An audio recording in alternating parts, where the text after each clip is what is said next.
I'm San Antonio Mayor Ron Nirenberg. I am a Trinity University alum, and I want you to know about my passion for these two vibrant communities. My alma mater is now a nationally recognized liberal arts university, offering fully integrated arts, humanities, STEM, and professional programs. Grounded in the liberal arts, Trinity graduates students who think critically, act meaningfully, and contribute confidently throughout their careers. As for San Antonio, Trinity is an oasis in the heart of a city that serves as a cultural bridge to the Americas. We are a diverse community that values inclusion and welcomes intellectual curiosity and spirited debate. We're a city that challenges convention and welcomes new ideas. Great things are happening at Trinity University, in San Antonio, and through all our connections to our multicultural world. Join me in being part of this exciting moment.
We've had plenty of cat fights on Tiger Network, and we've had our fair share of Bulldogs versus Tigers in conference play, but today it's the classic dogs versus cats with a very unique dog in town, the Pointers of Wisconsin Stevens Point in Calgard Gym to face the Trinity University Tigers. Both teams coming off a win yesterday, and they'll look to finish off the Christmas Classic with another W. I'm Brian Janselson, joined again by Josh Muchigemba, and it is just about time for some more basketball in San Antonio. Nate Thompson, Luke Warden, and the tip goes to the Pointers. They'll go with a few changes in the starting lineup. Zach Moots, Jake Buchanan, AJ Makinen. Those are the same, but then Ryan Peterson and Luke Warden in there. Meanwhile, some changes for Trinity as well. You've got Millhouse, Clark, Harvey, Thompson, and Abdullah Roberts. Pointers, shot clock down to 7, so they go to Moots deep.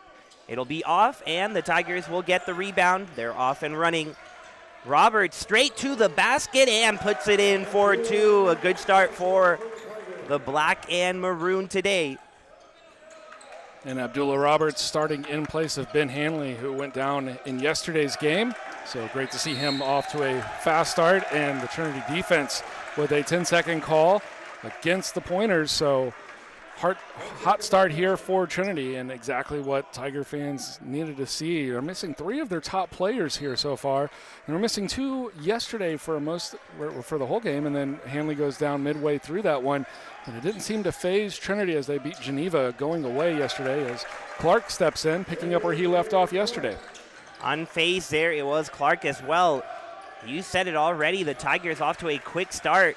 Can Stevens Point respond to this 4-point burst for Trinity? You can feel the energy coming off the bench, and you've got plenty of friends and family in the stands. Buchanan trying to make something happen like he did yesterday, a career day for him. It'll be Makinen from deep. He is off with the 3, and already a much different start for Stevens Point from deep. We'll catch you up on all that they did yesterday as the game progresses. Here, a block for Warden. And didn't know that it was off of Stevens Point there, did Thompson, but lucky to not get a finger on it because it will stay with Trinity after the Warden block. Yeah, yesterday against Southwestern, Stevens Point starting off 6 of 10 from downtown.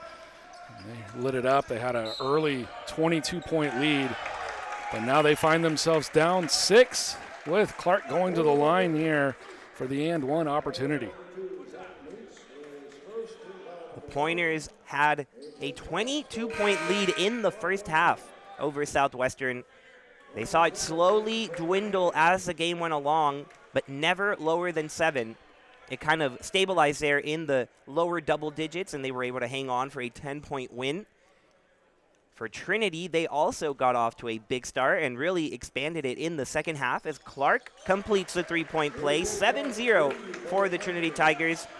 The Tigers were up 34 on Geneva yesterday, and then they took out their starters, gave some other guys a chance. Geneva was able to cut it down to 15, and that's where the victory ended up. But they're looking to build the momentum during this Christmas Classic, a Tiger team that has been unable to catch a break.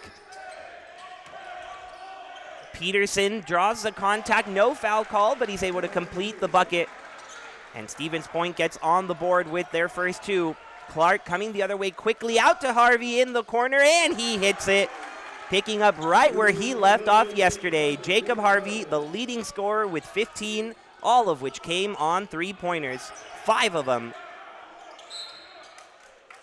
A foul here against the Tigers, and one of the things that we saw Southwestern do pretty effectively, even as they fell behind really big to the Pointers, was they were able to draw a lot of defensive contact from Stevens Point. They were able to get to the line quite a bit. So far here, first 2.5 minutes, Stevens Point doing a great job of just playing a little bit quicker on defense, kind of moving over. Now it's in some ways, Trinity's been playing a little bit faster, so they haven't really had to settle in or anything. But at the same time, it's good to see from a Stevens Point's perspective that they've done a great job of not committing to the foul. Ball taken away, Harvey going the other way, and he's going to be fouled. The shot clock was down to 1 for Stevens Point. They are not able to find open shots so far. Yeah, the Trinity defense just really well acting as sort of one unit out there right now. Ball stays on to the right side of the wing. Everybody shifts over. They cut off the passing lanes, and that's really been the key. Stevens Point's looking for somebody to come open, and Trinity's already got that cut off. First free throw good for Harvey. It's a Stevens Point team that got very three-point happy yesterday, and you understand why. They shot 42%, tying their season high with 11 made. But on that last possession, you kind of saw a couple of times where they had looks in the paint that they could have taken, but the likes of Makinen, instead of turning towards the basket, he had his back to it and was looking for a teammate outside. We'll see if they keep that trend up. We see the zone defense for Trinity giving the Pointers all sorts of issues in these first 3 minutes. Warden inside, dishing it to Buchanan.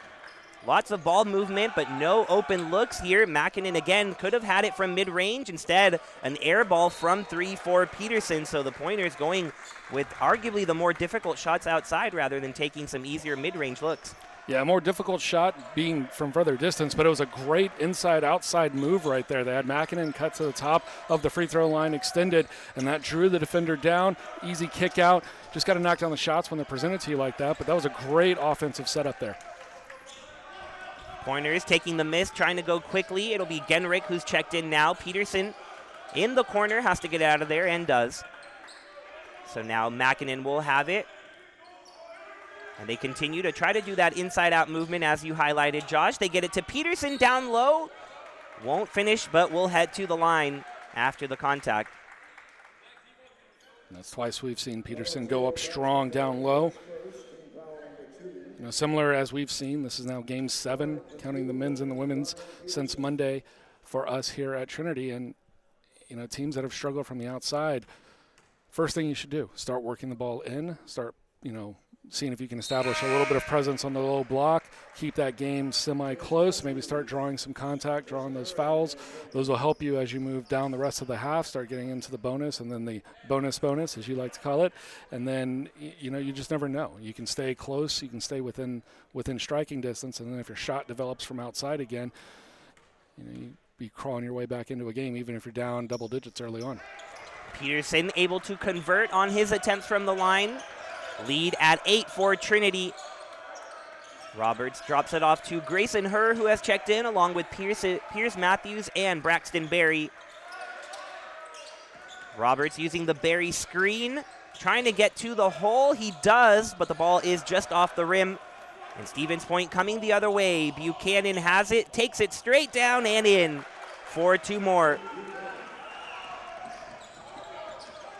Harvey not wasting any time, swinging it to Herr from deep. Grayson Herr a little short, tipped out by Matthews, and Harvey will be able to pick it up and reset for Trinity.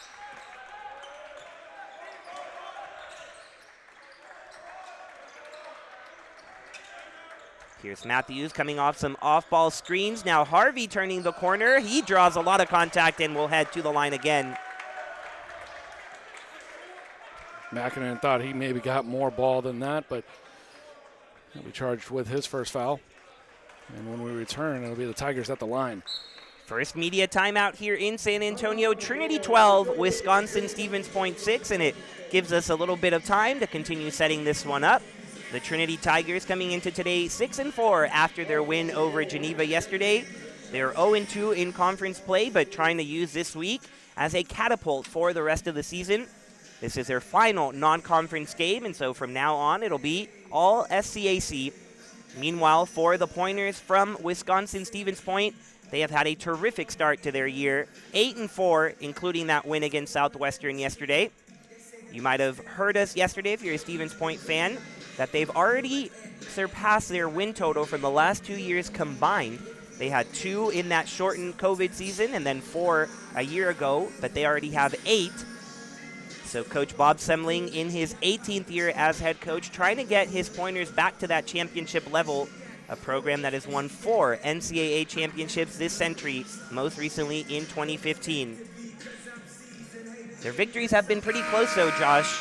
They've been in some really tight games, 6 of their wins by 5 or fewer, but they've been able to find ways to win, gutting out those victories, including against a Platteville team picked to finish in the upper half of the Wisconsin Intercollegiate Athletic Conference. Yeah, 1-1 in their conference play so far, and we talked about it a little bit yesterday. The WIAC, top to bottom, all sports. There's not a single sport where you don't look and say at the final side of any Division III tournament, you're surprised to see a team from Wisconsin there. So we talked about it a little bit yesterday. You could be picked dead last to finish in the conference, but what does that really mean? I mean, dead last could be top 3 in most conferences. So, Stevens Point, talked a little bit about it yesterday. They shot the ball very well. One of the things, they looked a little bit out of sorts with how much fouling they made in the Southwestern game, especially holding such a big lead, fouling that much. So it'll be interesting to see them here for the second time in person and how they handle Trinity's offense. But so far, down 8 here early on. Their shots from the outside not falling like they were yesterday. They've done a good job here last 2 possessions trying to go inside. Harvey was able to knock down both free throws to put the Trinity lead back at 8. And the Pointers, again with the shot clock under 10, it'll be a kicked ball to give them a reset at 20. But they are taking a lot of time on their possessions as Trinity's zone defense really forcing them to find the holes. It'll be Moots to bring it in from the sideline. Most of the starters out there for Stevens Point, along with Josiah Gilly now out there. Buchanan trying to find Peterson, but the ball thrown away. Turnover for Stevens Point.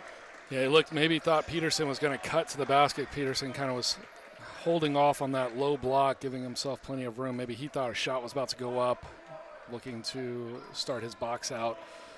Either way, Trinity ball, and an opportunity to extend this lead back to 10 where they've had it once already. And they will get it to 10. Harvey cutting in at the right time. Jacob Harvey. It's weird to see him make a shot inside the arc. Now he's got a three-pointer made, a couple of free throws, and now a two-pointer. Didn't see any of that yesterday. He's got 9 for Trinity and none so far for Buchanan, at least from the outside, where he was on fire yesterday. Harvey will try it from the other corner, and why not again? Jacob Harvey continues to be on a roll for the Tigers. We had Jake Buchanan for the Pointers yesterday, career high, and now Jake Harvey for the Tigers. Two guys just lighting it up, long shots from range. Fantastic start here for Trinity, and timeout for Stevens Point as they're going to look to regroup here midway through before we even get to the under 12 media timeout. And you see the shot from distance and a couple of the other highlights here. Jacob Harvey, as you mentioned, 12 points already. Perfect shooting, 3 of 3 from the field, including 2 from downtown, 4 of 4 at the stripe. You know, he had a pretty impressive day yesterday with 15 points and first 6 minutes here, making yesterday look like an afterthought. Yeah, an impressive day yesterday and really an impressive year last year. To start his Trinity career, was named to the all-conference freshman team, found his way into not necessarily the starting rotation at all last year, but was that first man off the bench and became one of the go-to scorers for this Trinity team. And this year, to start the year, has been in that starting 5. A starting 5 that is currently missing 3 of the projected starters. You're without Tanner Brown, Caleb Jenkins, and Ben Hanley, all out with injury. And so it has become even more important for Jacob Harvey to contribute. And Harvey himself, it is so nice to see him be himself, because he was one of many Tigers who caught that flu bug at the beginning of the season, losing 10 pounds and not really gaining his legs, not having his coordination as he returned from that sickness that really took him out. Didn't eat for 3 days, but now he is looking as healthy as ever. And Coach Jimmy Smith talking to me before this Christmas Classic, saying before he got sick, if you look at those games against Hamilton and Laterno, he was looking like a star. He had 23, a career high against Laterno, had 17 against Hamilton, and then all of a sudden he just dropped off. And if you didn't know any better, you'd say, oh, well, what happened? He didn't score against Hardin Simmons. He had 2 against Saul Ross, but those who have followed the team can see that he has been missing time due to the flu. But the Tigers are thrilled to have him back and healthy. Already 12 of the 19 points for the Trinity Tigers, and Wisconsin Stevens Point using every second of this timeout with their entire team. Coach Smith just talking to the 5 that'll be out on the court right now. Yeah, the officials are at the monitor looking at a previous play.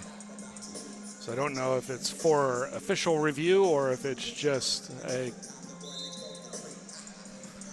no change is going to be made, but they were looking at a play from earlier in the game, so not from this timeout, but before the first media timeout. So it's a bit interesting that they would go back to something so late, but looks like they were satisfied with what they saw.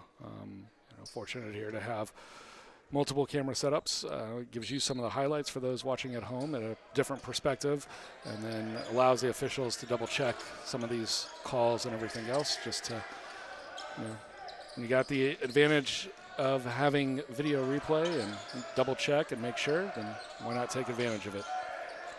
Shot clock down to 6. Gilly battling down low, rejected by Braxton Berry. Excellent defense by number 0. And the Tigers heading the other way. Matthews charging downhill. Thought he could dunk it, then missed the layup, but Berry recovers. It'll be a cut from her. Little mid-range from him is good. Yeah, fantastic team effort here for the Tigers. There's a great penetration there for Pierce Matthews. And like you said, I think he just got caught up. I think he thought maybe he had the step to maybe throw it down, take the for sure thing, because, layups sometimes roll out, and just got caught in between, but a great job by Berry. And now it's Pointers now coming back the other way. Yeah, steal for both teams and a fast break triple for Buchanan. He is hoping that'll get him going. Up to 5 of the 9, but just 1 from deep for Buchanan. Trinity 21, Stevens Point 9. Matthews can't get that one to go either, but Berry again recovers, backing down his man, and count it for Berry. So physical inside. He's 6'8", just listed at 200 pounds, but he is a very long 6'8" at that point, and he's kind of a force to be reckoned with. He leaps like he's maybe 7 foot. Like, it's just, he gets the balls that you don't think he should be, and he's been able to, as you've seen here, the last 2 or 3 possessions, get some rebounds that have really helped maintain the possession here for Trinity and led to some more points, but this time attacking the glass, working the low block. Really fantastic at what he's been able to accomplish. Free throw good for Berry. Another 3-point play for the Tigers. They've completed a couple of those so far as they build their lead to 15 over the Pointers. The defense is just suffocating right now. Warden not able to finish his layup. It'll be fouled underneath. Now you get Pierce Matthews for the foul. So he came in to kind of help on the backside, tried to go down low when the ball went down below the waist. Tim nearly has it taken away by Fenn. It'll result in a 3 from the corner. Bounces out. Tim gets the board now, looking to kick it back out. It'll be Moots with it, behind the back dribble. And Tim, good job not running into Berry, but it kind of disrupted his shot enough. Yeah, Berry, even when he's not making blocks or attacking the rebounds, his presence in the middle there, just forcing the change. Looked like Stevens Point was going to go in, maybe put up a floater, and then he stepped in. 6'8" steps in front of you. You're not going to be able to get that floater off. So fantastic defensive effort here for Trinity early on. Their zone is moving with perfect precision, even as the Pointers swing it around. Buchanan down to Tim. He'll try to back it up first. We've seen of that from Wisconsin Stevens Point, and it will not work. Roberts gets the pass the other way. Surrounded by 3 and bailed out by a foul. That'll be a second on Mackinnon. As we will go to the under 12 media timeout. Number 33, Luke Warren is first. Team foul number 5, timeout on the floor. You see the graphics on your screen. 53% field goal percentage for the Tigers, just 25 for Wisconsin Stevens Point. But one number that stands out to me, especially Josh, is if you look at that turnover total. 4 turnovers for Wisconsin Stevens Point, just 1 for the Tigers. And yesterday we highlighted how much they've struggled from the free throw line, but the other main category that Coach Smith has highlighted as a problem is that turnover number. They average over 16 a game, nearly 17 turnovers a game, so if they can really hold on to the ball, utilize their possessions, they're going to be in a good spot. Yeah, and on your screen now, you look at that, the men's basketball, we mentioned it briefly during the Southwestern game, but some Trinity fans, the alumni, if they're tuning in, might remember this one, the 2005 team, one of Trinity's strongest teams that we've had here on the men's basketball side. Of course, you see the women's championship right before that in 2003 next to it, but the men going to the Elite Eight, 2005 for Pointers fans probably rings out. They beat Trinity in the Elite Eight, so, you know, obviously not a revenge game 17 years later, but, you know, no Trinity fan's going to be disappointed by the early 15-point lead here after suffering the defeat there, preventing Trinity going to the Final Four. But the Pointers did go on to win, so, you know, it's always good. You know, you like to see the team that you lost to at least be declared champions because, you know, it kind of makes you feel like, you know, if it weren't for them being the champions, we were right there. One of 4 championships for the Pointers. Out of the timeout, Harvey's 3 is off. His first miss of the game. That year, the Pointers went on to beat Rochester in the championship. And I think you're right, Josh, not necessarily revenge all these years later, but in general, Wisconsin-Stevens Point has had Trinity's number. They're 2-0 all time. They came down here to San Antonio in 2008 and won by a single point. Ball nearly taken away here by Fenn. It'll eventually end up with Makinen. Harvey thought he had it, but it will be Trinity ball. Nice hustle for several Tigers. Gets the turnover at the end of the day.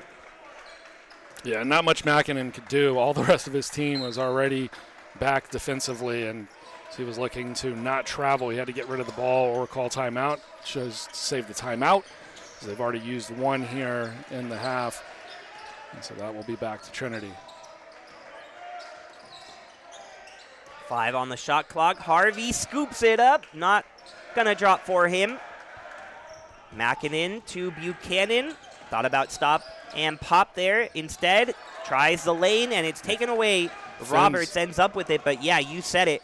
Harvey from the corner. This time, a little off. Rebound for Williams off the glass and down. But I think you were going to say Fenn's hands. Fenn with the hands. Everything. We saw it yesterday. You know, even though he wasn't credited with every deflection for a steal or anything else, he was getting in the passing lane and making life miserable for Geneva yesterday and coming up with the steal already here today. Williams playing good defense down low, hands up tall along with Roberts, but a good finish for Warden.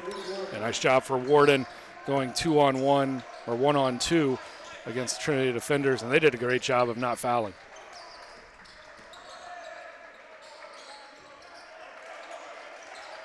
Clark will get the Williams screen, then goes the opposite way. What a finish from mid-range for A.J. Clark, falling down.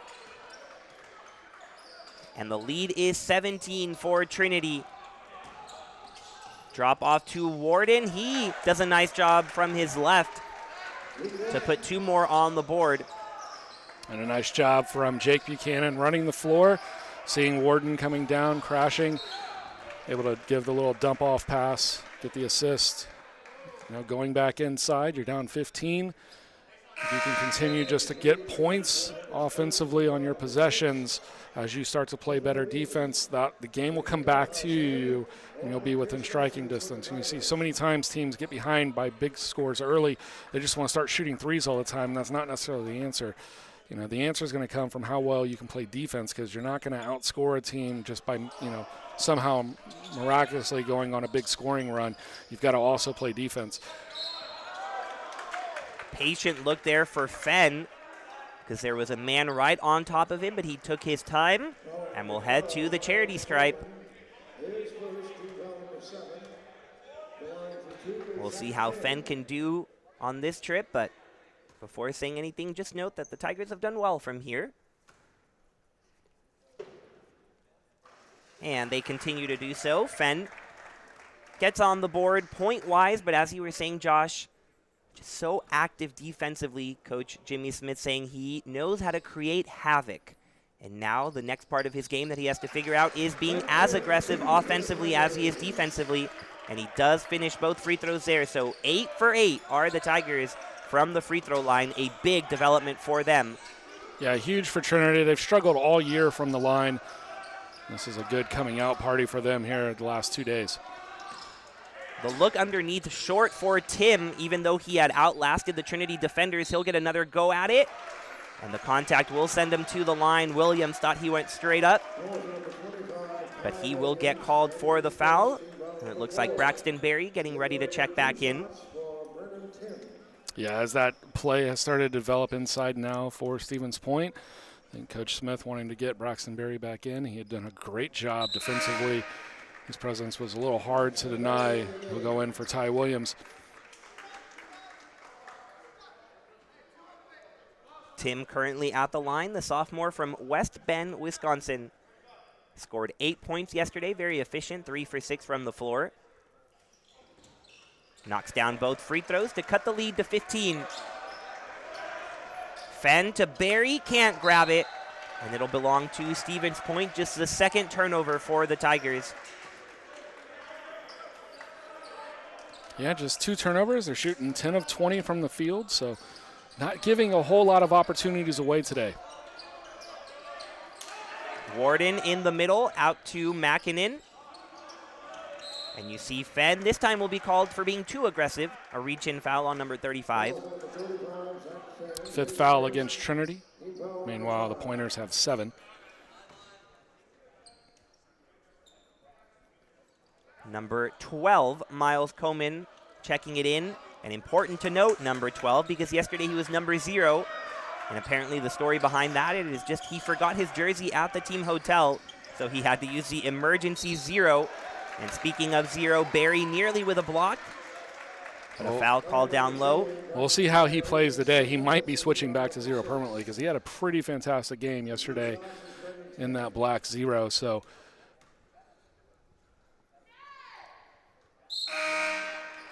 another free throw collected for Tim. He's 3 for 3 so far. But yeah, you and I were impressed by Coleman yesterday, Josh. Just how aggressive he was. And there was one play he had from all the way in the corner, took the ball away and then dribbled it all the way up the court and stopped for a mid-range look. Really explosive from the transfer. He's into Wisconsin Stevens Point from Bethel. One of 6 transfers for the Pointers here, along with 7 freshmen for a completely new look roster. And an offensive foul called on Jacob Harvey. He was dealing with Makinen. A legal screen going to be called on Harvey. So after just 1 turnover in the first 10 minutes, now 2 in the last couple of possessions. And the foul actually going against Matthews. I think they had Matthews fighting through the cut early on at the top of the key as opposed to Harvey down at the low spot. Everybody was making a lot of contact. It's just good physical basketball, but do get Matthews on the foul, and nice move to get past Matthews there for the open look, but unable to knock it down.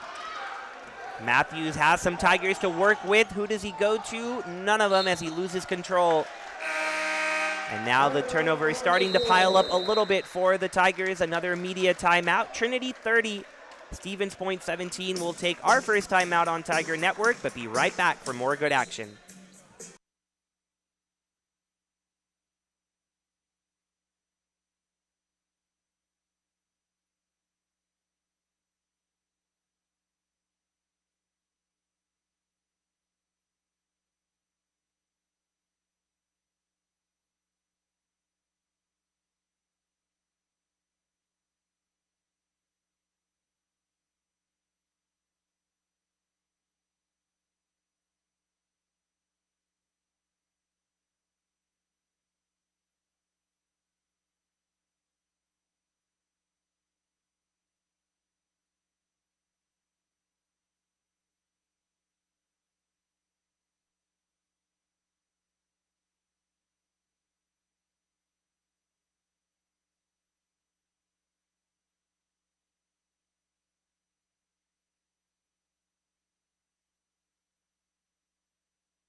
Welcome back to Tiger Network from the timeout. Trinity up 13, but Wisconsin Stevens Point trying to get back in this game. They forced a couple of turnovers on the last few possessions, and they've put some points on the board. Can they continue it here out of the break? Warden, nice cut from Tim, and everything but down for Tim. A tough break for him because he did everything but finish. They'll keep possession, however.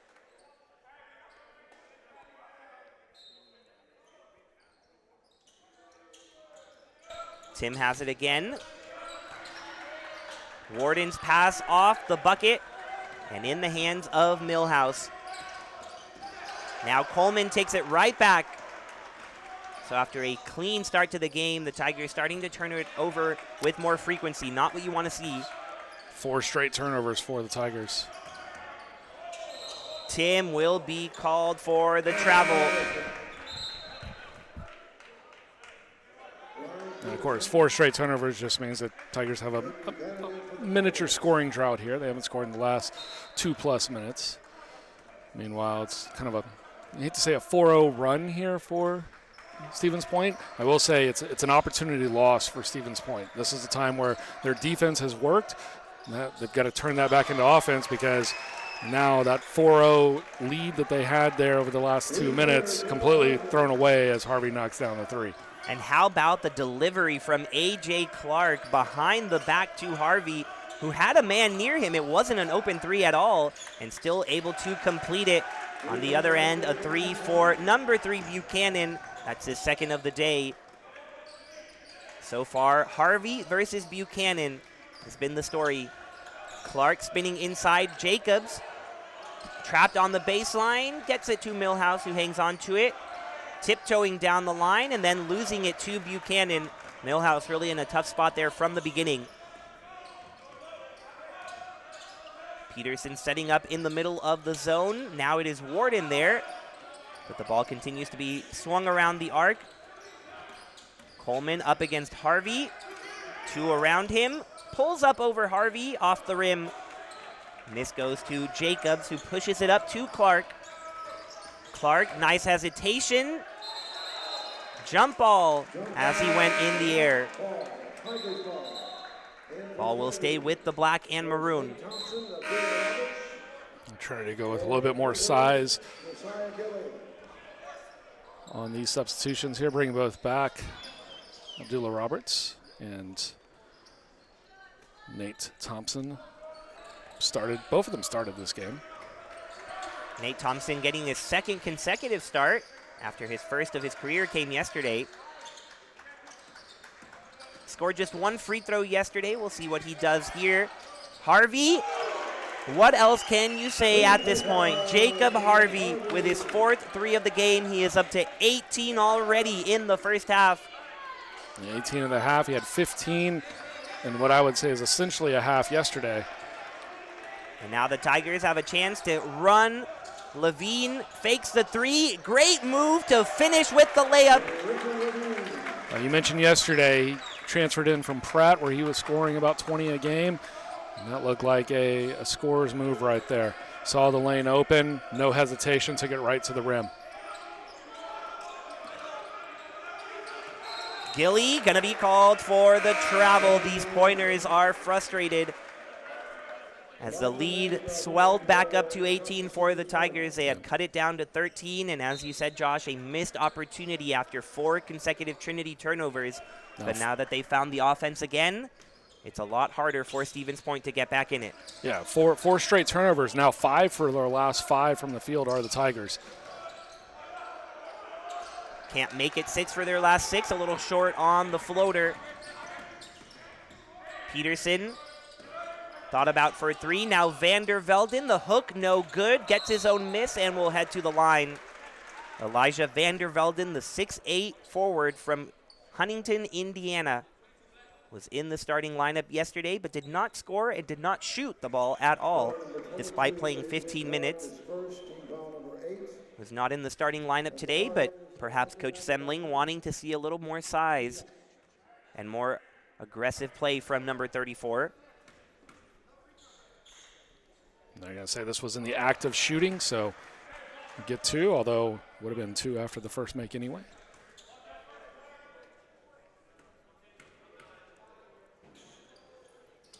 A little long for Vander Velden. Nice rebound for Thompson to clear it out.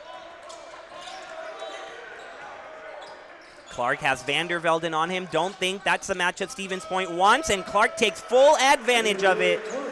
Too much speed for Clark. Easily gets past the 6'8" center. And great to see that from Clark as well, who has told me he is playing more aggressive than ever before, has never felt like a scorer. But with how the situation has turned out for Trinity, he has turned into their second leading scorer. Roberts headed the other way, kicks it to Levine. He thinks about it now, goes for it. Just off on the 3, but the board tipped out to Clark. Roberts has a look from 3. He nails it. And this will be a 22-point lead. They have officially now doubled up Stevens Point here. 3.5 to play first half. And what we saw from Trinity yesterday against Geneva, not a fluke. They've come out and done the exact same thing here to Stevens Point. Vander Velden all alone after Clark falls down, and he capitalizes.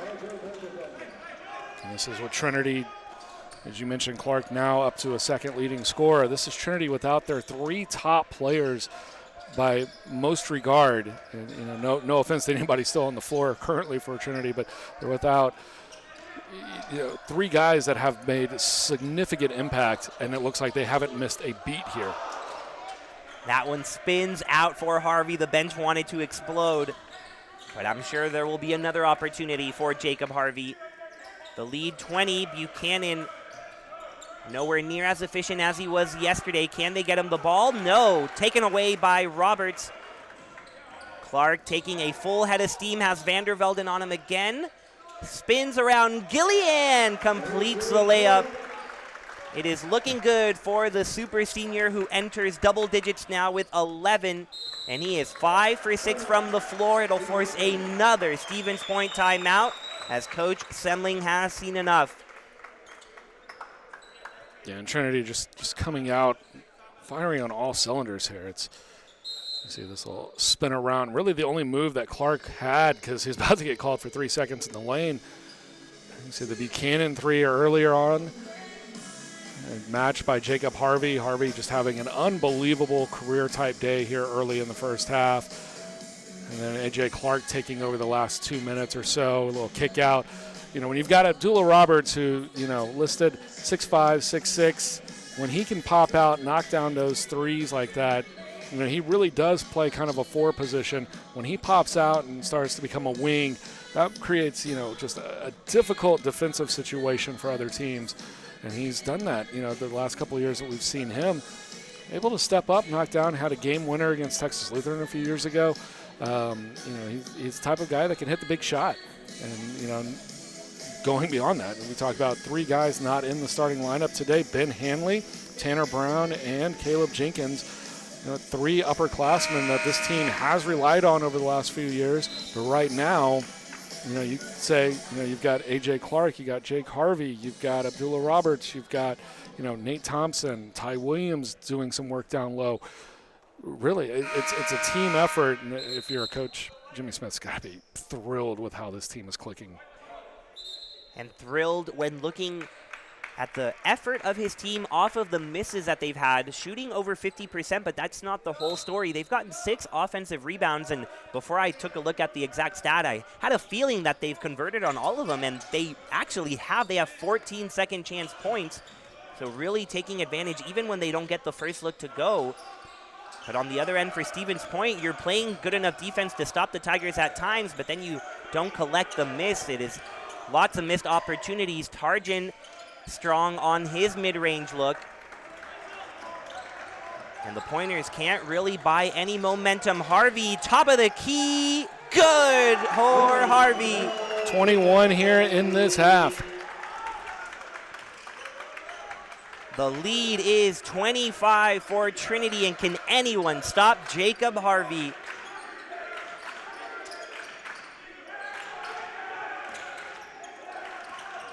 Makinen finds the arms of Hurd, has to be Buchanan.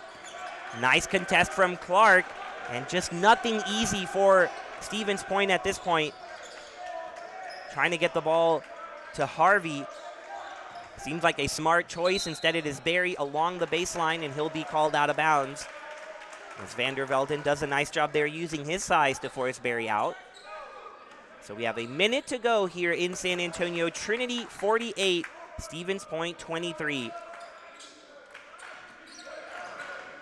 Ryan Peterson to a cutting Vandervelden, meets two defenders. Peterson gets it back for three, and Clark leaps up for the board, pushes it ahead to Matthews, but a travel before he can keep going. Interesting call. Didn't look like he ever had the possession, never had the control, and then he immediately dropped it when he felt like he was about to come down. With the call nonetheless. On the previous possession, I think if Barry hadn't stepped out of bounds, he might have gotten the blocking foul, but I think it made it an easy call once you step out before you make the contact. Peterson refuses to step up from just outside the key. Makinen driving, kicking to Buchanan. Hands remain up for Trinity. Several open looks for Stevens Point that they've decided to go against, and then a steal for Clark. Not sure what they're looking for at this point. Too hesitant to shoot the ball, and it's shocking after what we saw yesterday. I mean, that corner three for Buchanan should be almost automatic, and he thought about it, and then he decided to drive in and then kick it around. And ultimately, same thing. Makinen had a wide open look briefly, and you got to catch and shoot. And I think, they're not shooting poorly. 2 of 9, percentage-wise poorly, but it's not like they're 2 for 20, and just all confidence should be lost. Really surprised. That possession right there just kind of encapsulating, I think, the struggles that Stevens Point's had today. They don't even want to shoot the three right now unless it's super wide open. And these were shots that they were taking yesterday against Southwestern. Not only taking, but just drilling time after time. Quite a change here in less than 24 hours. I think you used the perfect word, hesitation.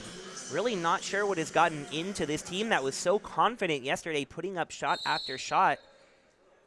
And they were having a frenzy against the Pirates yesterday in the first half, but now they've gone ice cold. Millhouse with 6 seconds, ends up with her. Will it be Harvey? Harvey to the lane, tries to spin it in. The foul going to be drawn. So it'll be a block, so it'll be a 1-and-1 here for Harvey. Still perfect from the line, 4 of 4. 6 of 10 for the field, 5 of 8 from downtown.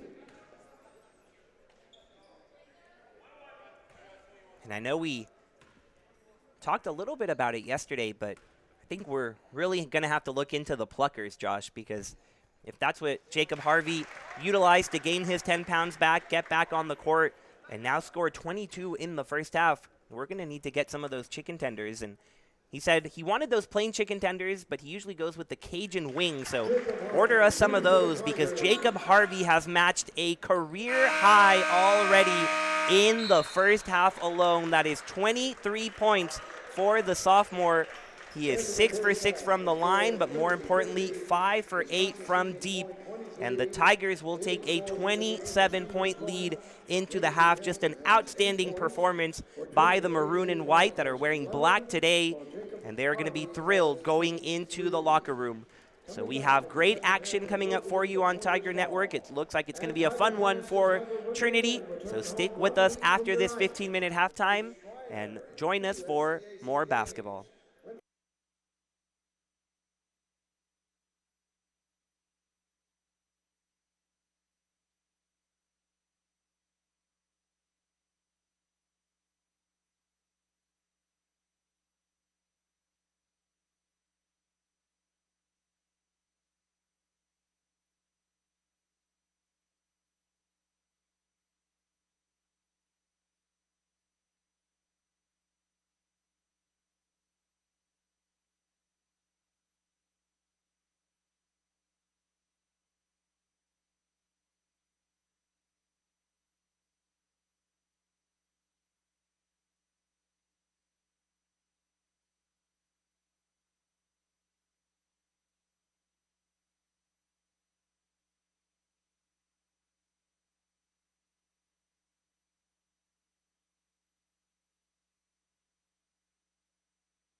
I'm San Antonio Mayor Ron Nirenberg. I am a Trinity University alum, and I want you to know about my passion for these two vibrant communities. My alma mater is now a nationally recognized liberal arts university, offering fully integrated arts, humanities, STEM, and professional programs.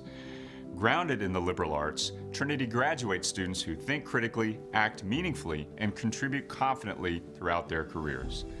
As for San Antonio, Trinity is an oasis in the heart of a city that serves as a cultural bridge to the Americas. We are a diverse community that values inclusion and welcomes intellectual curiosity and spirited debate. We're a city that challenges convention and welcomes new ideas. Great things are happening at Trinity University, in San Antonio, and through all our connections to our multicultural world. Join me in being part of this exciting moment.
For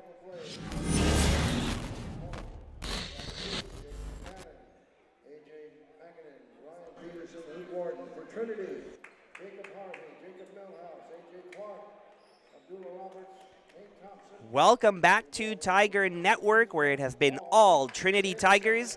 And even as the cold front blows into town, the Stevens Point Pointers are feeling the heat.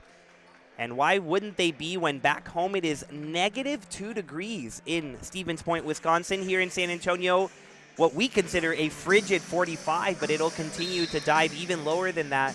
Going to be in the teens as of tonight and tomorrow morning. But the Tigers have been on fire, to say the least, and two men mostly responsible for it, Jacob Harvey and A.J. Clark. And it'll be the same starting five for both teams as the Pointers try to get something going. That first shot will not be what starts the rhythm, though, as Harvey collects the board and headed the other way. A 27-point advantage for the Trinity Tigers, looking to build off of that big win yesterday over Geneva, and they certainly have so far, as Clark backing down his defender. No look pass to Millhouse, wrestling down low and then puts it down. And that time it just looked like Makinen kind of stopped playing defense. Yeah, let's go back to that pass from A.J. Clark. My goodness. Just the no look as I'm down on the ground. I'll take the assist, thank you very much. It won't officially register as an assist since Millhouse took a little time after the initial gathering of the ball, but maybe an assist here. Harvey right back to him from Millhouse, and they finish the fast break, and it is looking like a lot of fun here for the Trinity Tigers. Make it a new career high for Jacob Harvey. That is 25 points. A new career high, and Jacob Harvey here, it's early in the second half, but in the second half, outscoring the entire Stevens Point team. Warden spinning down low over Thompson. Good job of him to go up against the bigger body. Harvey trying it down the baseline. He goes with the no-look pass, and Roberts powers his way home. Everything clicking for the Trinity Tigers here today. Yeah, we mentioned Stevens Point with all of the fouls that they had yesterday. They've come out, they've been less aggressive, and that less aggressiveness almost has translated into, it almost feels like they're not playing defense. The Tigers are shooting 61% from the floor, and even more surprising but pleasing for Tiger fans, 100% from the free throw line. Very much responsible for this red-hot start. The Pointers going down low now a couple of times to Warden, and he gets another bucket. Yeah, very nice ball movement there from Stevens Point, finding Warden underneath. It's what they did early on in the game after they fell behind by double digits, started to creep back into it, then they went away from it for a little bit, and then Trinity kind of pushed open that lead to 20, and now sitting at 30 points. But I think so critical for Stevens Point, trying to get as many points per possession at this point. Don't worry about knocking down the threes. If they can go down and have a good look at two, start taking those points, but they got to step up the defensive game. A.J. Clark will get two shots here at the line. The first one will be good. A.J. Clark, the super senior in his fifth year here, San Antonio native, who chose to come back not only to play basketball, but to get a master's degree in healthcare administration at Trinity. Said he wanted to follow in the footsteps of his former teammate Tyler Peavy, who just graduated this December from that healthcare administration program. And Tiger fans certainly happy to have him back. I do believe Peavy is in attendance as well, so he has to be happy with seeing his teammate and fellow classmate, although now they will not be classmates as he graduated, but the healthcare administration runs deep in San Antonio. A great program that Clark told me he loves and is enjoying so far. Makinen will be hit with another foul. That'll be his second foul. Got a little bit of clarification. We'd mentioned that the officials were looking at the footage earlier in the timeout. They were going back to a previous play. It was basically to check. Stevens Point had wanted just confirmation that a foul call earlier had gone against they were trying to say that maybe it was against Mackinnon, but it was eventually ruled that it should have been. It was called against Greenwich, and they stayed with the original call. Peterson knocks down the mid-range jump shot that seemingly has been available all day for the Pointers. They have yet to take it, though. Maybe they've made that adjustment, and an offensive foul going to be drawn by Peterson. And Abdullah Roberts slow to get up after that hit. He's helped up by Nate Thompson. Holding his thigh. I wonder if he just took a knee to the thigh, and hopefully that's all it is. Tiger fans holding their breath. It seems like every time we come back from halftime, we start to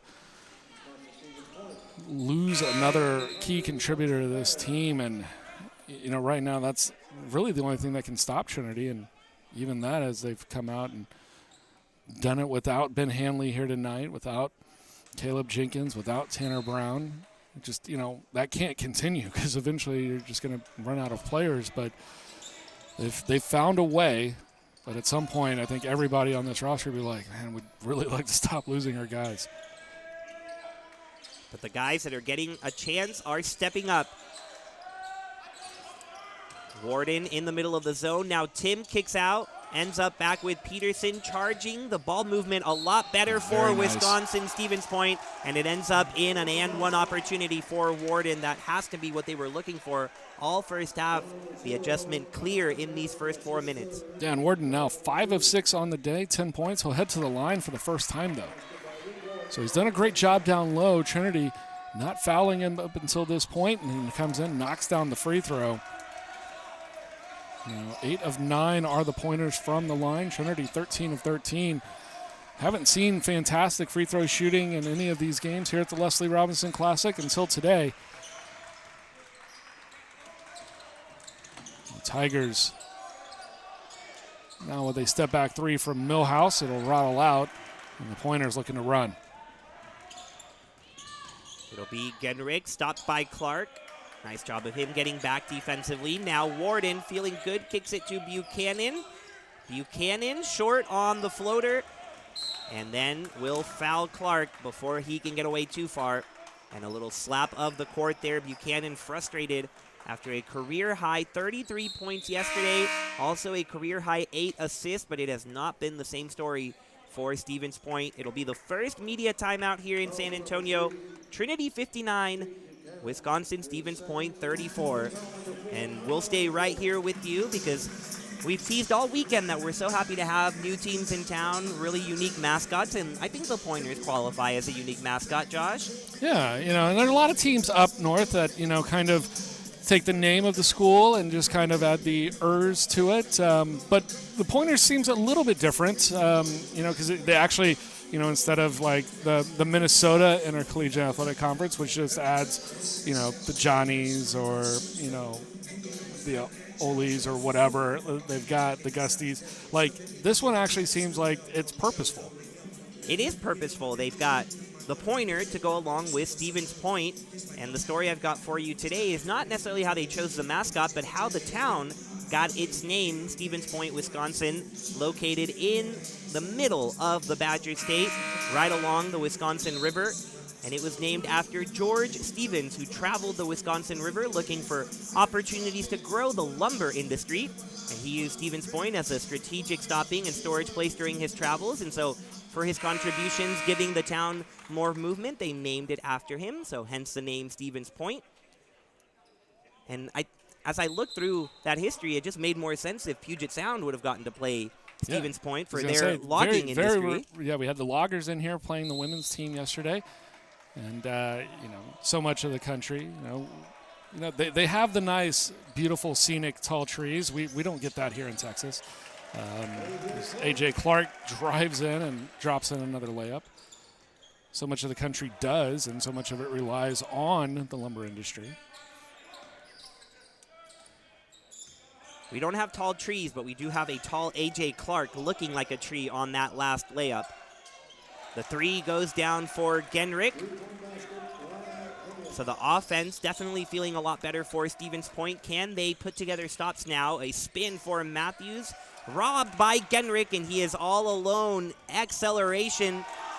And looks back to his bench after those two. 0 to 5 points here for Genrick on 2 possessions. The Pointers have hit 6 of their last 7. Make it 7 of their last 8 now, as Herr has to fly up to try to save that one and won't. Genrich out in the open floor again. Stutters, stops, and pops for 2 more. That is a 14-2 run for Wisconsin Stevens Point. And 7 points there for Genrich, and what appeared to be about 20 to 25 seconds. And the Tigers will call timeout. The lead down to 20. Say down, it was sitting at 32 moments ago. Yeah, the extended run, 14-2 over the last 2:40, but just in 40 seconds alone, a 7-0 run, as Genrich has done a great job. You see the look right there with a Matthews flying by. But good to see Stevens Point going into the locker room, making the adjustments and not giving up here. And what's a fun non-conference affair. And very much a different story than what Trinity dealt with at the beginning of conference play especially. The problem had become the slow starts for Trinity. They were down 24 at the half to St. Thomas, and they were just attacked by Centenary to go down 17-2. And even though they regained their composure and played a lot better, they fell to the Celts and to the Gents. This time, it's the Tigers jumping out to a big lead, and now a different skill and a different adjustment, learning to play with a lead and remaining aggressive to hold on.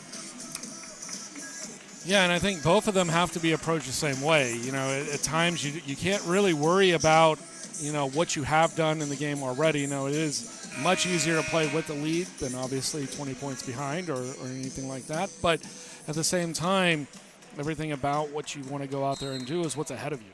And so, you know, it's about keeping up your focus, keeping up your mentality, not getting too lackadaisical. Because I feel like if you get too lackadaisical here, one of the big things is that, you know, there are guys at the end of the bench that would love to have these minutes.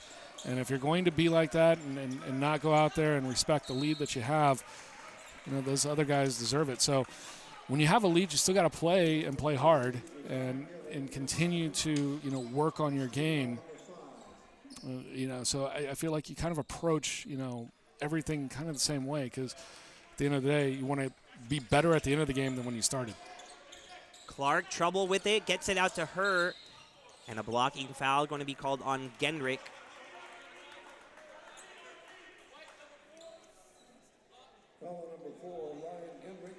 That'll be team foul number 6. All ready for Stevens Point, so that is certainly an area for concern. The free throws started piling up for Southwestern yesterday, and the next foul will lead to the 1-and-1. Ball out of bounds. Who will it go to? Official on the near side says it'll stay with Trinity. Grayson Herr set to bring it in. And now it'll be Griffin Levine to take over.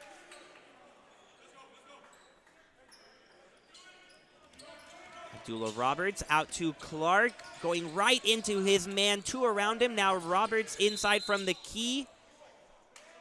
3-second call on, imagine it's going to be on A.J. Clark. He was in there for quite a while before he dished it out. Now a little bit of a full court press look. A little backed off. And now we see it get more aggressive as they cross the half-court line. Just mixing things up is Coach Jimmy Smith defensively. Coleman's pass tipped, but ends up with Makinen. Gilly has Moots clapping for it, but a little too excited there was Gilly, as that'll end up in the stands. Jacob Harvey, Jacob Milhouse, and Ty Williams checking back in. And that pass winding up in the stands. And as we look around here, you know, we've talked a little bit about the crowds not being there. They are mid-afternoon games for a lot of this tournament. You know, even with the holidays approaching, you know, sometimes parents not able to get off. But as we look around the rest of the crowd here today, Pat Cunningham, former Tiger head coach, in attendance. And so great to see some familiar faces. Talked about Tyler Peavy earlier, as that one knocked down up in the middle by Griffin Levine. Very nice to see the man who is here for over 20 years really setting the foundation for Trinity men's basketball as of late.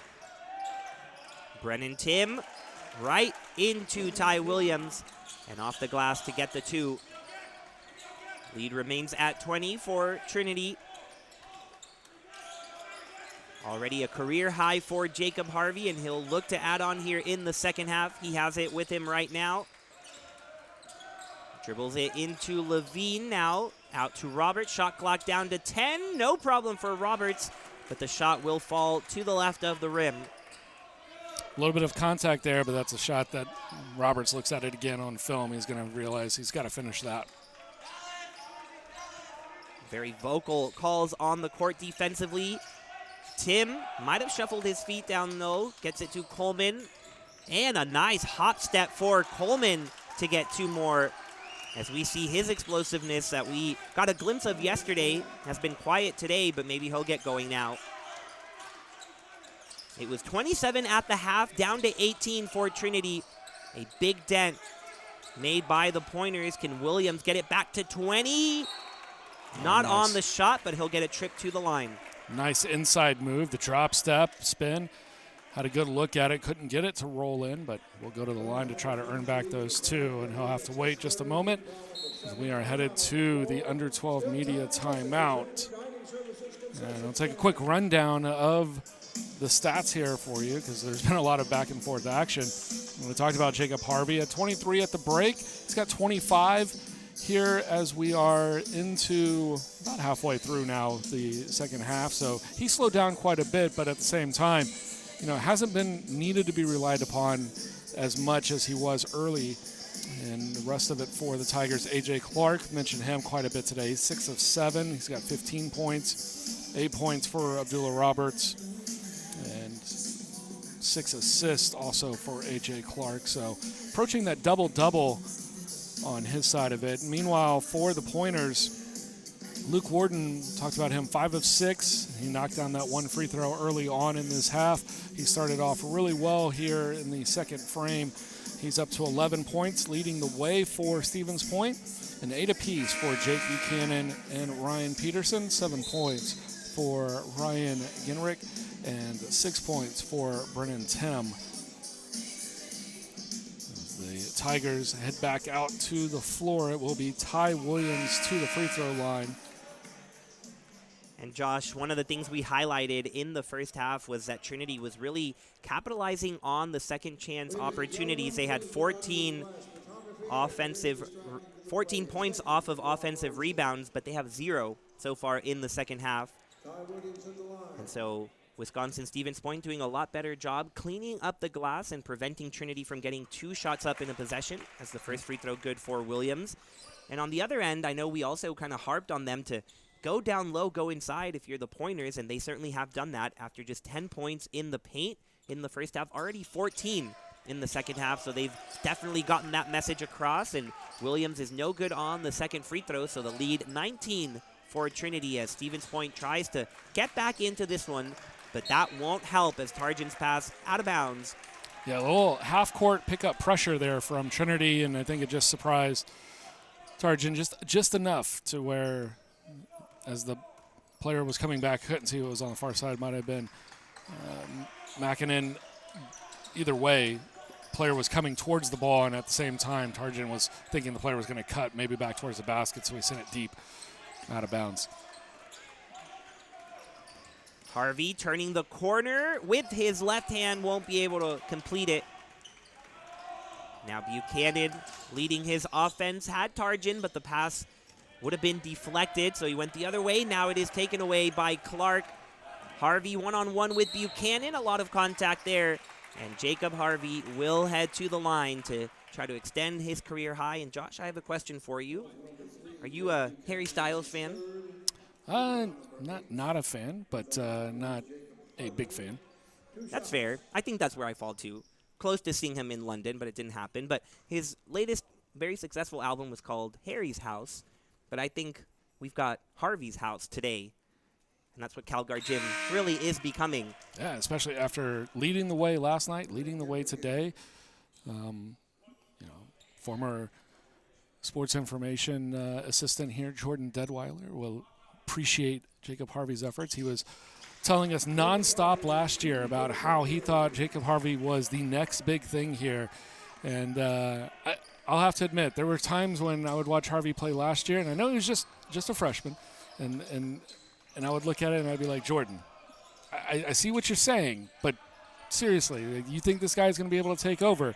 And I won't say this very often, so, hit record here. I was wrong because Jacob Harvey has been able to take over. Take over he has. It is Harvey's house in San Antonio. Up to 30 points now. Putting on a show just like Harry Styles does, but I think he's doing it better. Yeah, 30, and it feels like an effortless 30. Like, he got off to a quick start, had 10 points early, and then he had a pretty big finish to the half with another 5 to 10. It's just, he just contributes so much and knocks down a big three here, comes up with a couple of free throws, drives the lane every now and then. But really, I mean, we've said his name over and over, but it still feels like he's pieced together this 30 just so effortlessly.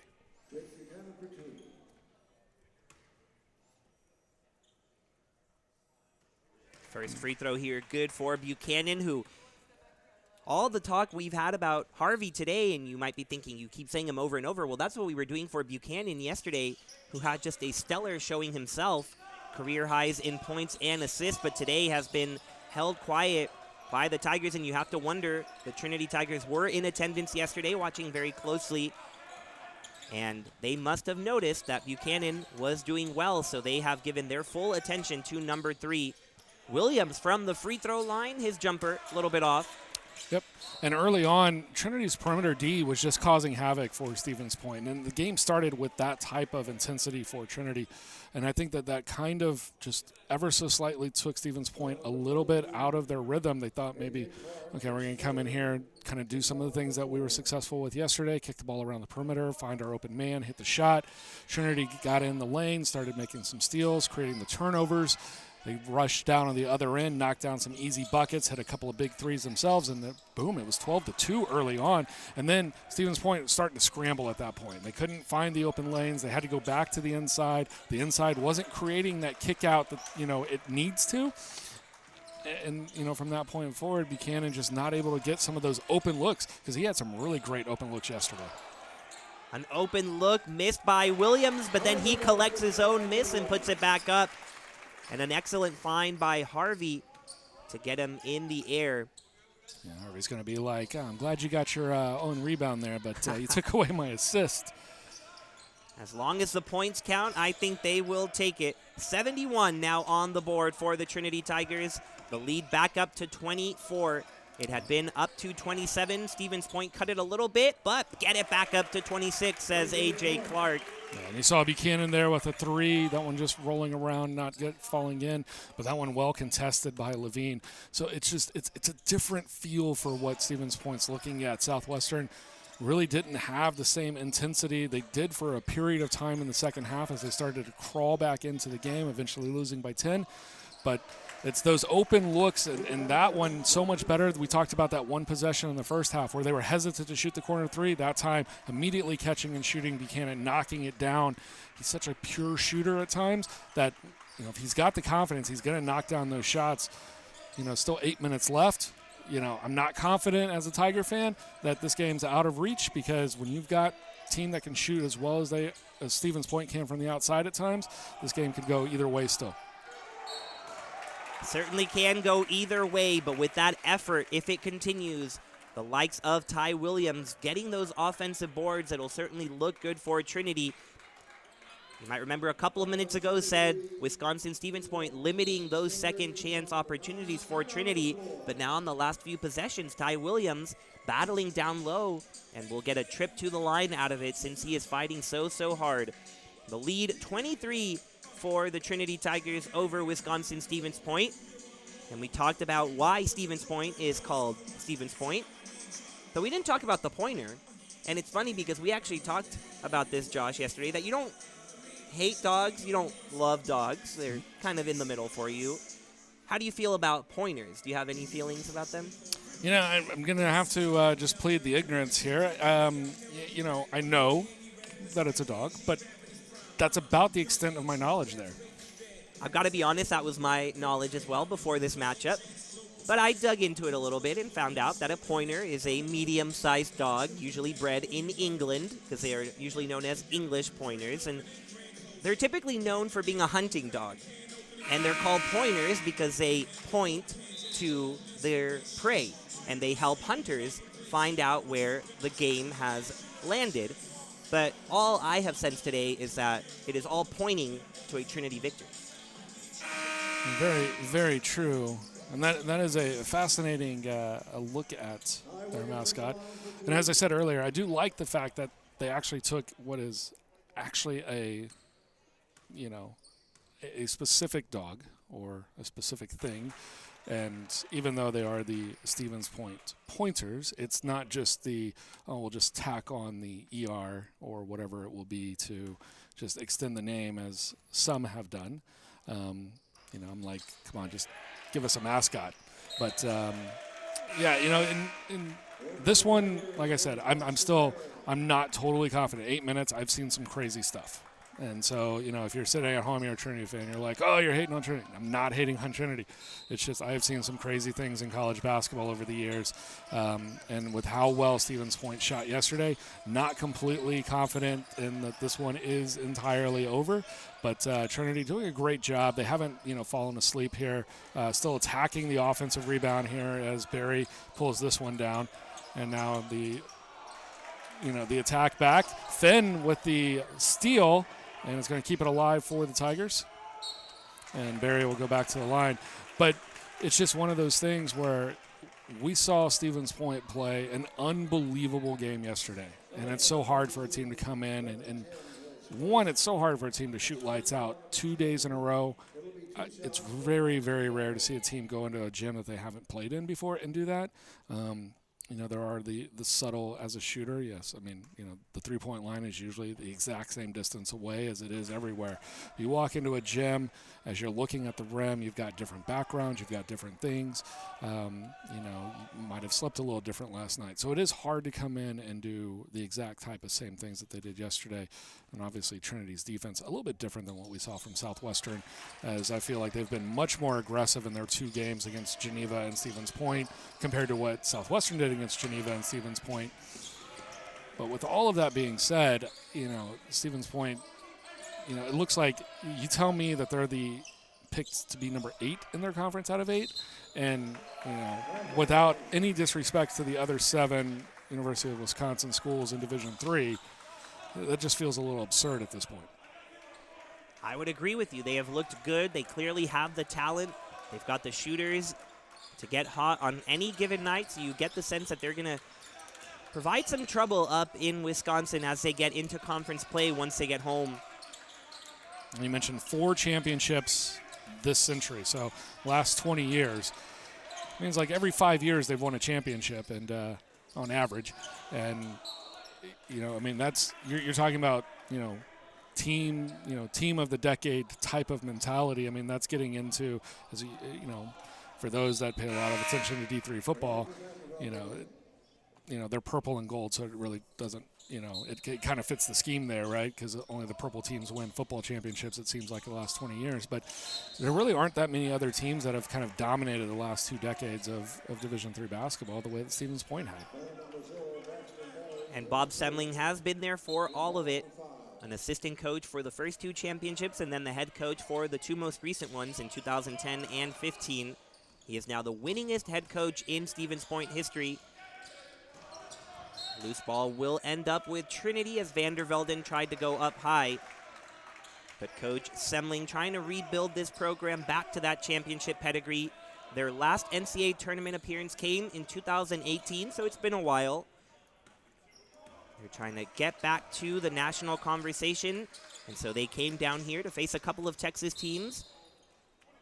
For Trinity, though, I know they're really happy to have a program like Stevens Point because it just adds to the aura of these non-conference games, and it shows you as a team what is out there, what has been successful in the past, what is going on in the present, and it allows the future to be even brighter for the Trinity Tigers, who are trying to get into that national conversation as well.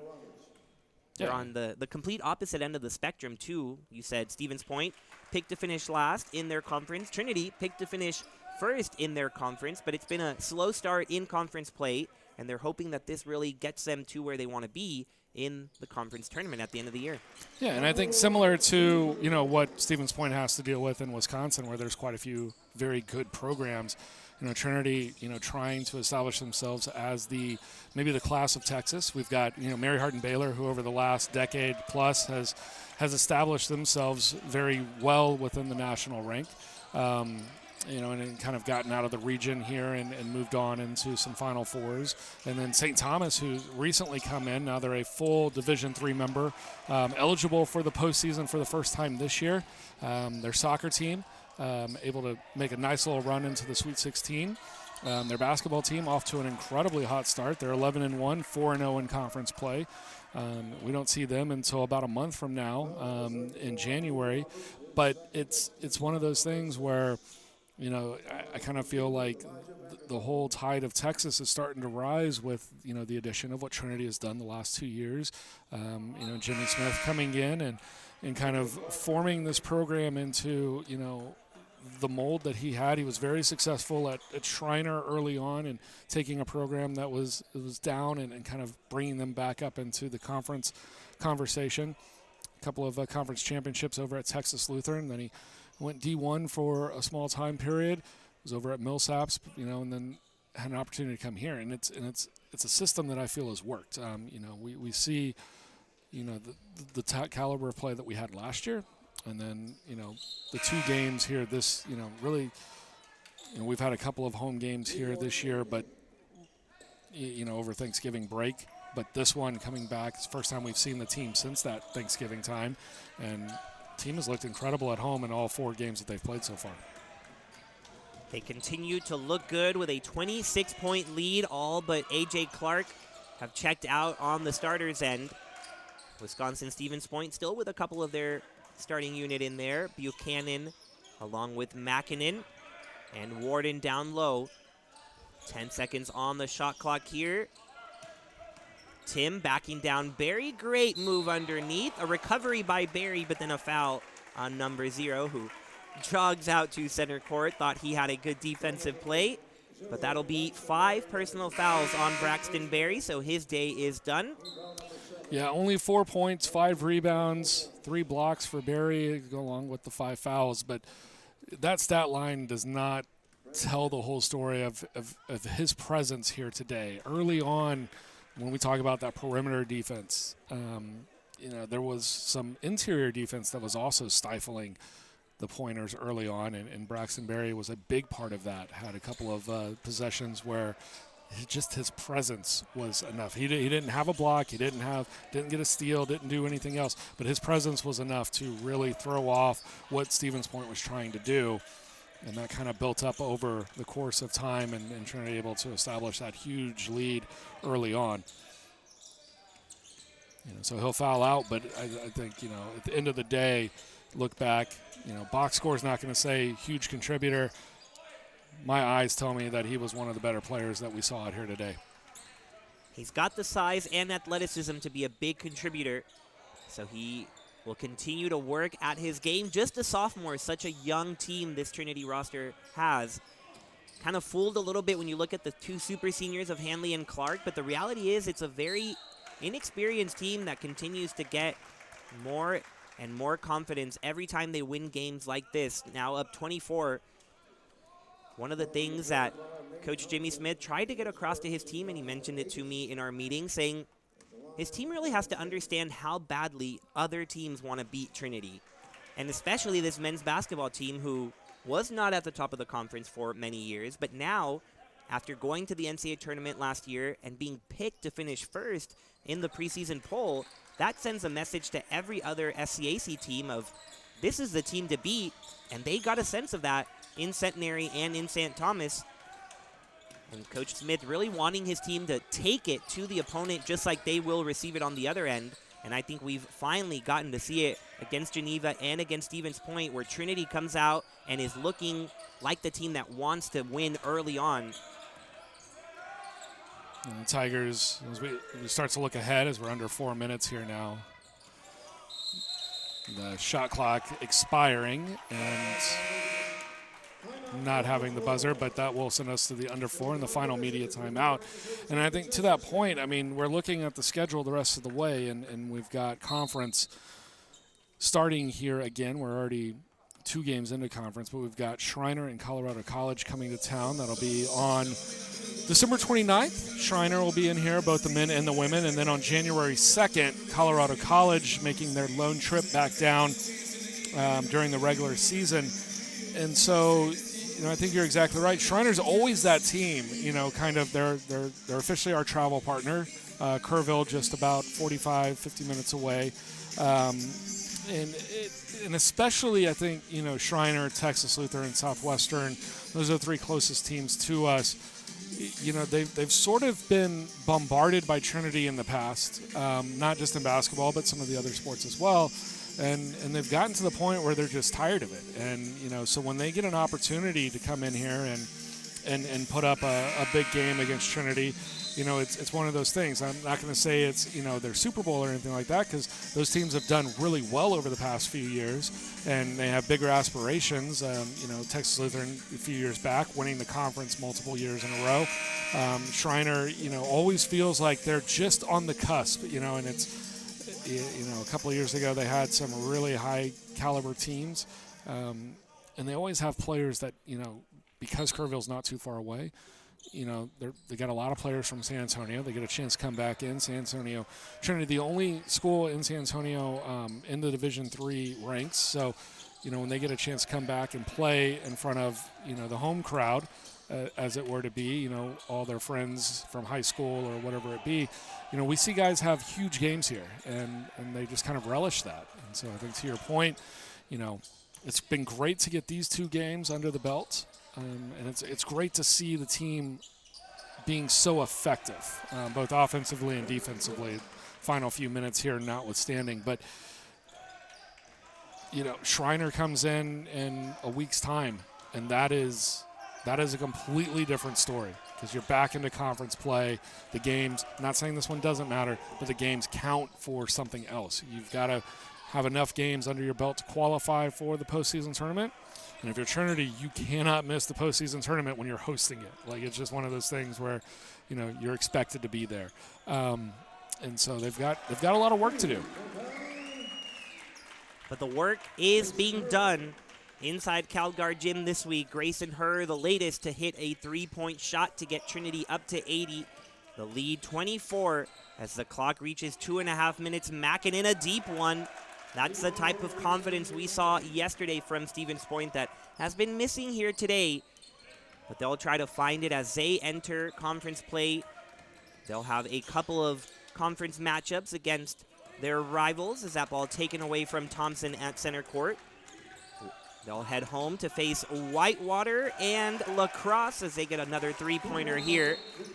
And a timeout on the way. 1:58, 19-point lead for Trinity. But just want to make sure to respond to your discussion about the SCAC and how important those games will be, and really draw up the importance of that Schreiner game, because that is the next one on the schedule for the Tigers. So all of you Tiger fans at home, make sure you have that circled on your calendar, December 29th at 7:30 for the men. And Jimmy Smith saying that is beyond important of a game. Because when you look at the standings right now, Schreiner and Trinity are both 0-2. Trinity picked to win the SCAC. Schreiner picked to be in 3rd place of the SCAC. So 2 very quality teams that had high hopes coming into the year. And neither of them wants to be the team that goes to 0-3. Right. And so that game inside CalGuard Gym is going to be a battle. A team in Schreiner that always is known to play up and down the court, play very quickly and aggressively. They always give Trinity a hard time.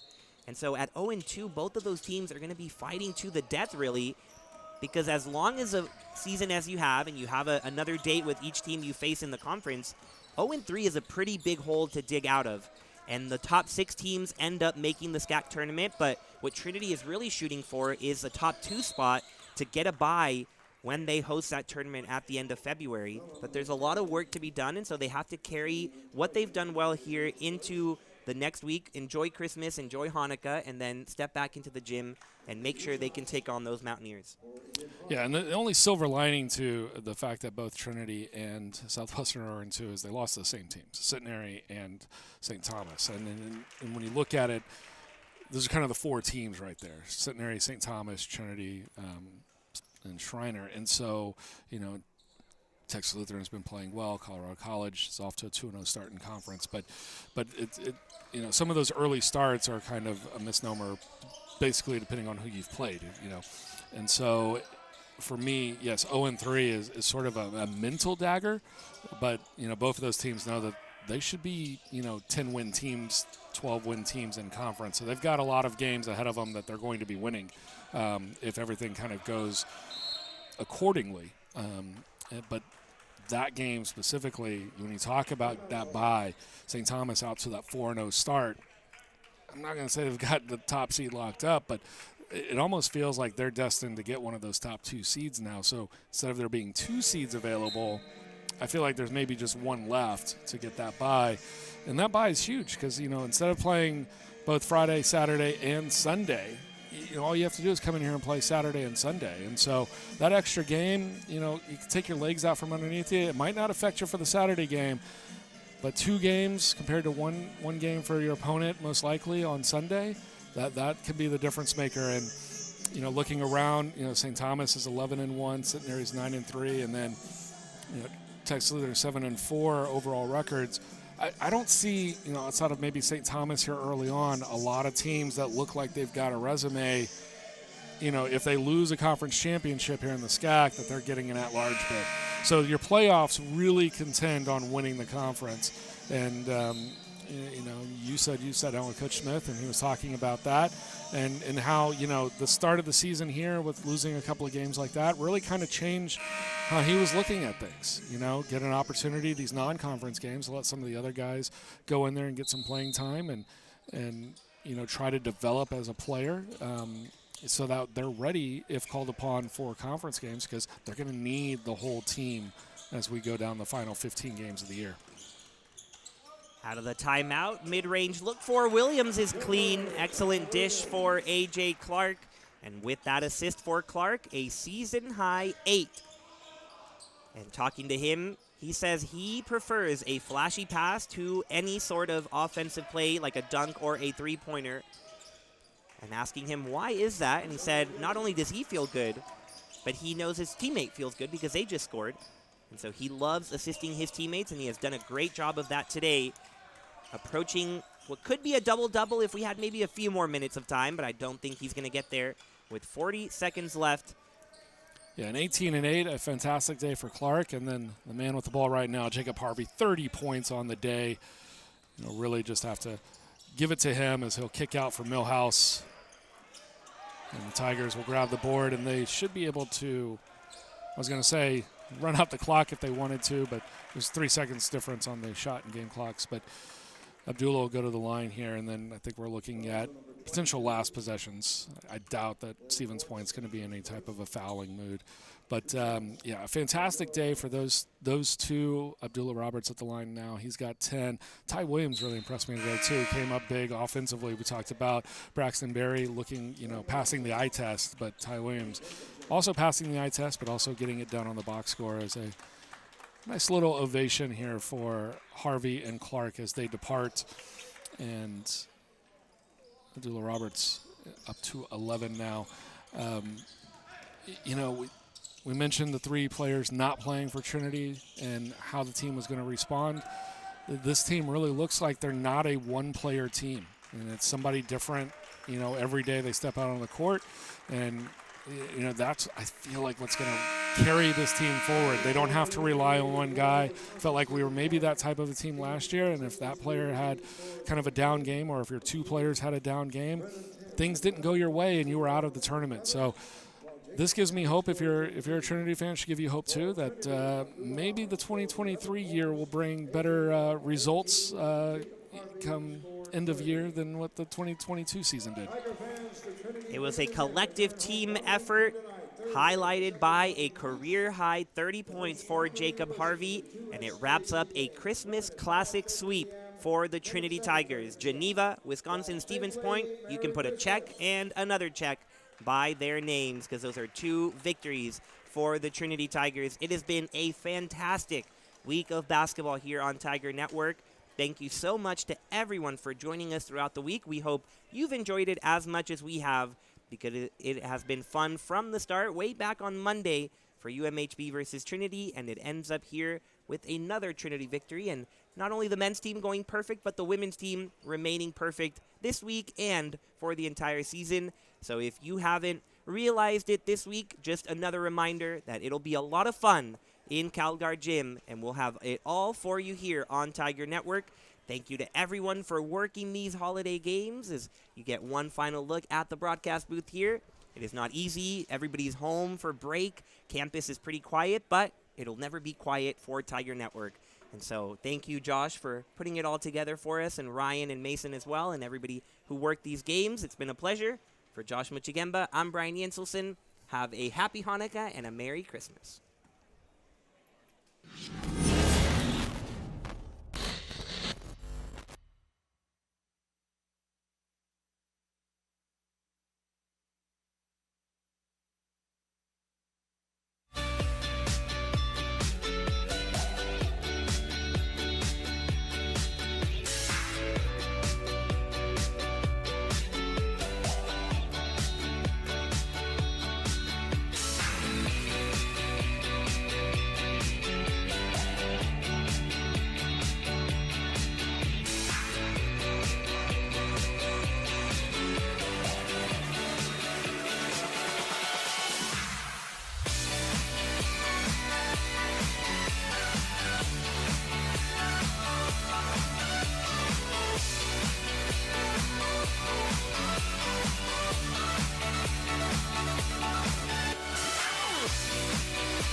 I'm San Antonio Mayor Ron Nirenberg. I am a Trinity University alum, and I want you to know about my passion for these 2 vibrant communities. My alma mater is now a nationally recognized liberal arts university, offering fully integrated arts, humanities, STEM, and professional programs. Grounded in the liberal arts, Trinity graduates students who think critically, act meaningfully, and contribute confidently throughout their careers. As for San Antonio, Trinity is an oasis in the heart of a city that serves as a cultural bridge to the Americas. We are a diverse community that values inclusion and welcomes intellectual curiosity and spirited debate.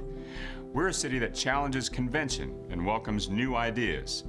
Great things are happening at Trinity University, in San Antonio, and through all our connections to our multicultural world.